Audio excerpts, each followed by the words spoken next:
Shalom Varacha, chers amis, nous allons continuer à étudier toujours la halakha de se tenir debout devant ses parents et un peu rentrer dans les détails de cela.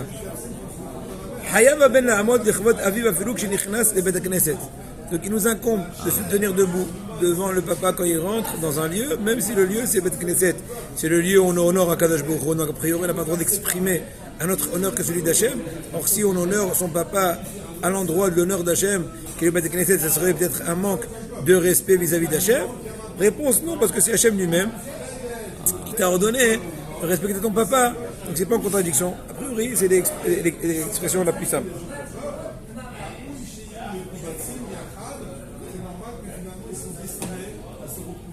Très bien. Ben Ayoshev Bibricha. Un enfant, un fils, que je trouve dans la piscine. Ve'aviv nichnas, son papa y rentre. Il y a un mode nomokomato, il faut se lever de toute sa posture. En l'honneur de son papa qui rentre, même si c'est maintenant. Dans ceux qui te verraient ne pas te lever devant ton papa, il peut comprendre que tu es en train voilà, un peu de nager, de changer d'effort, etc. Quand même, ça va se lever. En train de nager, au lieu de sortir pour se remettre debout. Sortir ou se lever sur place s'il a pied. Ben Ayoshev Mer'at. Un enfant qui se trouve dans le hammam ou dans le mikvé. Et soudainement, son papa rentre. Ils sont pas mis d'accord. En général, c'est interdit qu'un papa et un fils rentrent dans un bain, quand ils sont en tout cas nus. Ce qui est interdiction dans la Gemara Masechet Psachim. Je crois d'être même tête, un truc comme ça. Voir la dignité de son père. Voilà, la dignité de son père. Après, ça peut venir lui amener à des pensées interdites.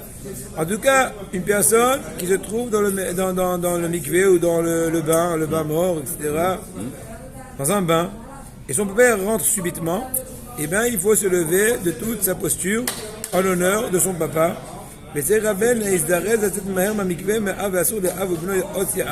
Et encore plus, quitter le plus vite le lieu, étant donné que le papa et le fils n'ont pas le droit de se baigner dans le même lieu. Encore une fois, quand il est question qu'ils sont nus, oui. Ben, ceci ici avec un maillot, normalement il n'y aura pas de problème. Mais bon, il faut être vigilant dans tous les cas, parce que des fois, dans le vestiaire, etc., donc il faut être très vigilant.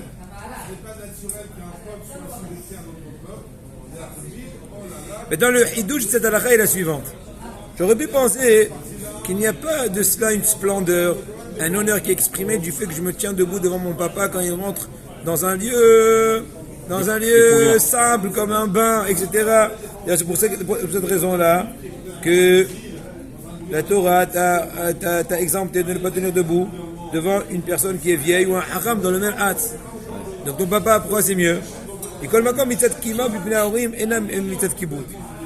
Et là, il mitzat mora, incroyable. Le fait que je me tiens debout devant mon papa, c'est pas juste pour l'honorer.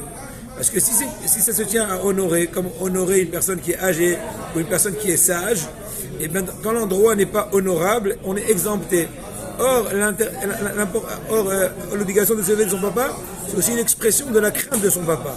Alors, cette expression-là est vraie dans tous les lieux, même dans un endroit où il n'y aurait pas d'expression d'honneur, c'est pas le fait que je me tiens debout, il y aura au moins en cela une expression de crainte. Et là, c'est vrai dans tous les cas. Voilà, on a un peu plus approfondi pour comprendre un peu plus les fins fonds des choses. Avançons, chers amis. Baruch ata Adonai, Eloheinu melech haolam shekol yadeh. Amen.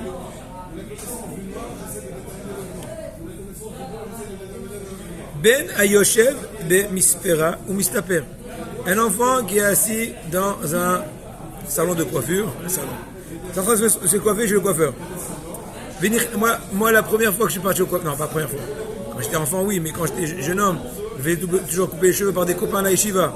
Mais la première fois depuis que j'étais jeune homme, on va dire depuis l'âge, de 15 ans, je suis parti chez le coiffeur, c'était la veille de mon mariage. Et la seconde fois que je suis parti chez le coiffeur, j'étais pas nazir, j'ai aussi coupé les cheveux entre temps. Mais la seconde fois, c'était presque 22 ans plus tard, c'était chez le même coiffeur, la veille du brit de mon petit-fils. Entre temps, je me suis fait coiffer de façon familiale. Bon, en tout cas, lui, il s'est trouvé chez un coiffeur, ça lui est arrivé. Et son père est rentré chez le coiffeur lui aussi. Il dit, ah papa, j'ai voulu toi aussi te couper les trucs. Ouais. Et nous, Rachel a mode Chvodo. Je me battais le tassapa, incroyable. Voilà une leçon aussi bien ilchatique, mais moussarique, Laquelle? Tu ne vas pas te lever en l'honneur de ton papa aux dépens de la perte de temps du coiffeur. Le laps de temps de te lever en l'honneur de ton papa va ralentir le rythme du coiffeur, chose qui n'est pas justifiée de voler autrui au compte de l'honneur de ton père. Incroyable. Imaginez-vous, chers amis. Maintenant, c'est sûr que si le coiffeur, sachant coiffer, lui dit, au contraire, bouc il est rentré, lève-toi. Il dit, ah, merci, permesso, il se lève, il dit, yamim alim vertosif, il se rassoit et continue à lui faire une jolie coupe. Il fait un prix aussi. Goulam, im en à sefer, à sa femme, il s'appelle Boto Rega, à sa ville, quand il dit que Rega, la vie est zéro FS. Si au même moment où son papa est rentré, et ben le coiffeur est parti chercher le là pour mouiller les cheveux. Donc, dans tous les cas, c'est un laps de temps permis. Il peut profiter de ce moment-là où le coiffeur est parti chercher le pour se lever en leur parce que là, il crée aucune perte de temps. Qu'est-ce qu'on va dire à son père quand on se lève devant lui? Rien de spécial, on se lève. Il va quelque chose mais avec chez le lamo. Il dit non, je dis papa, je suis en plein truc, et les gens ils me croient que j'ai coupé, et je me suis levé en plein milieu, j'ai fait une demi-coupe, etc. Papa, est-ce que tu peux me permettre de rester assis? Je dis bien sûr mon fils, mais bien sûr ne te dérange pas quand même. Tout comme ça, tout chevelu, allez. Vous voyez un père comme ça, il sortait, il rentrait pas. On n'est pas dérangé. Ouais. Avançons, oui, c'est de la horma, c'est de la finesse. En français, ça s'appelle la finesse. Ima ben Sachir. Le fils est un salarié, il travaille dans un lieu. Et le papa rentre dans le lieu du travail. Le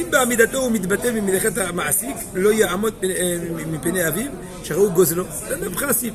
Si le fait que tu vas te lever en l'honneur de ton papa pendant ton travail, tu es en train de voler le laps de temps de secondes de ton employeur, et ben t'as pas le droit.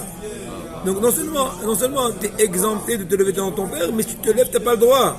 Tu es en train de voler.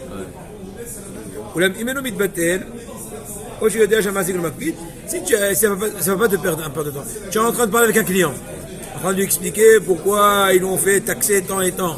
Donc te lever, ça va pas influer en rien dans la discussion.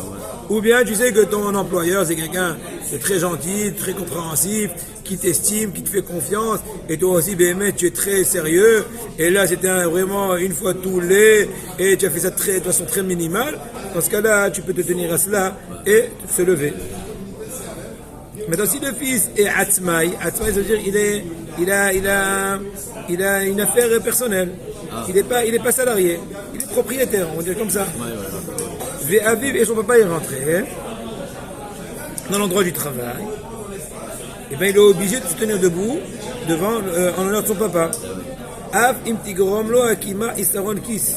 Be'ed shebatem merto. Il dit maintenant au même moment je vais me lever, je vais perdre de l'argent.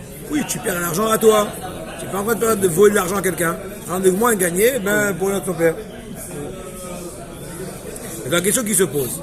Quand tu as une perte d'argent, donc tu n'es pas obligé d'honorer ton père. Même pour honorer son papa, on a dit dans la Gemara, c'est le compte de son papa. Faire des efforts, tout ce que tu veux, mais à son compte, là, comment la Torah m'oblige? À mon compte, en d'autres mots, perdre un peu de temps de travail, d'argent, time is money, au dépend du fait que je vais me lever en l'honneur de mon papa. La même raison est la suivante, la même réponse. De même, encore une fois, la question qui se pose. De même que je ne suis pas obligé de me tenir debout en l'honneur d'une personne âgée ou d'une personne sage. Quand ça me fait perdre de l'argent au moment de mon travail, je suis exempté. Je peux le faire quand même, tant mieux. Je suis exempté. Pourquoi dans mon papa je suis obligé? École Makom, Kvar Be'arno, j'ai Dinikima, Bifne Aorim, et Nam Mitzvat Kiboud. Et là, Ibichlal Mitzvat Mumura, Ashayechet Gam Imeshach. C'est la réponse. Honorer ses parents, c'est pas juste exprimer de l'honneur, c'est aussi exprimer de la crainte. Or, quand on veut exprimer de la crainte, c'est même à ton compte. Encore une fois, il y a des détails. Il y a des fois où tu es exempté parce que ça te cause une perte sérieuse d'argent, etc. Donc toutes les choses, il faut les calculer chaque fois en cas de figure.